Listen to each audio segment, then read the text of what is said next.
My name's Laurie Berryman. I'm an airline manager. I work for Emirates and been working for Emirates for over 20 years. I'm an aviation man. I was brought up living near Gatwick. My father probably took me to Gatwick when I was 10 or 12 years old, and we went on the spectators area, if you could in those days, and watched the planes. I thought, this is fascinating, and even having flown many thousand times, I still get a thrill every time that aircraft takes off, because to me it's not against the laws of physics somehow when you see something weighing 500 tons get into the air. It's a fascinating industry. As an old boss said to me once, it's sometimes a millionaire lifestyle without the salary as such, because we do get to see the world, travel around the world, stay in lovely hotels, sometimes travel in business class cabins on aircraft, and have all those perks. And it's allowed me to see almost every corner of this wonderful world. And I think I'm a great believer that travel is a great unifier of people and possibly will help the end of conflict on this planet. I started 23 years ago with Emirates. We had 6 aeroplanes. We were not a household name by any means. We were just establishing ourselves in Dubai, because Dubai, the city, had a great ambition to become another Singapore or Hong Kong, a city-state, and it realised if it wanted to do that, it had to have an airline and grow that airline quite quickly. And then probably 10 years or 15 years after the airline was formed, we realised that Dubai was in a very strong position geographically. 2/3 of the world population live within 8 hours. So if you connect all those people over Dubai, you can become a big airline. And the other great thing behind it is that the UAE believes in aviation. It knows that aviation brings wealth. Unfortunately, sometimes in the UK we don't believe that, and we don't build any more runways, we don't let our airports expand. Dubai has let its airports expand, and that's brought huge economic benefit. I think the aviation sector is 23% of GDP in Dubai, which is phenomenal. And Dubai Airport will overtake Heathrow later this year or early next year. It will become a bigger airport. In February, actually, the figures were bigger than Heathrow. So, considering when I was there 23 years ago, it only had room for 4 aircraft at any one time, it's come a long, long way, very, very fast.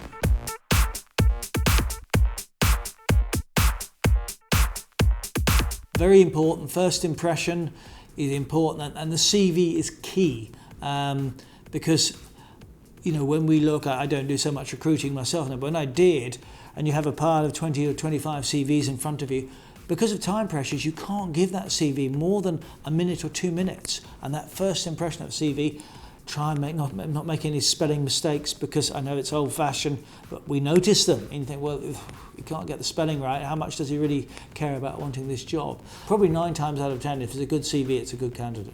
People are getting quite good now.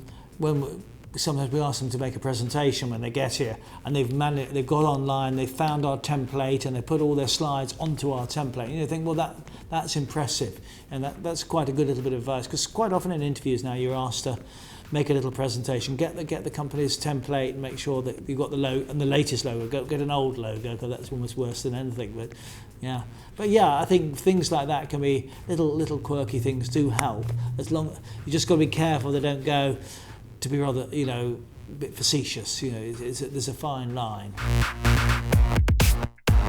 When you do come for the interview, be on time. Do some research about the company you're coming to work for. Everything's available online now. Find out if it's coming to an airline, where they fly to, how long they've been set up. So if you're asked questions, or you can actually use it in your answers, but do some research. I've interviewed so many people. When you ask them a question, so what do you think about Emirates? They said, I don't know. And that's not good enough as my concern, because they haven't really thought about it. Think about what you're going to say and find out about the company you're going to be interviewed by. If it's not working, get out. But always be looking looking for promotion. Most big companies have quite good promotion policies. There are opportunities to get up, and don't be concerned if the first time you go for a new job within an organisation you get knocked back, because if you keep showing interest, you will be noticed, and if you've got the skills, you'll eventually get that job. Be prepared to stand up for your beliefs. I know sometimes when you're very junior in a company, you can't necessarily have any influence. But when you move up a company slightly, be prepared to say your mind if you think things aren't right. Tell your manager, your supervisor, what's going on. As long as you're not just being, petty about it, but if you've got good ideas, share them. Be involved. Don't hide behind a bushel. Don't, when they're looking for a volunteer to do something, you stick your hand up and get stuck in. Don't be the meek one at the back of the room who never contributes, because be passionate about what you're doing as well, and that's why I think it's so important, if you possibly can, go into business or industry where you are passionate.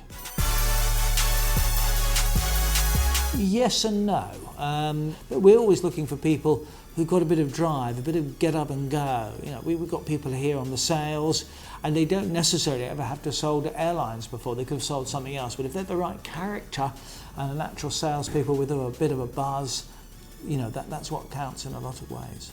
Don't be frightened of starting right at the bottom, because if you work hard and you achieve, you'll come through the ranks. People sometimes don't think they're spotted at the bottom, but certainly we do in Emirates. If somebody starts at the bottom and they show some talent, they can come through the organisation quite quickly. One of the key ones I always think, if you get an email, a bad email, don't reply to it straight away. Always think overnight. Always leave things. We're so much of an instant society now. The worst thing you could do is bash an angry email back again. Take it home, think about it, and you'll give a much better reply in the morning.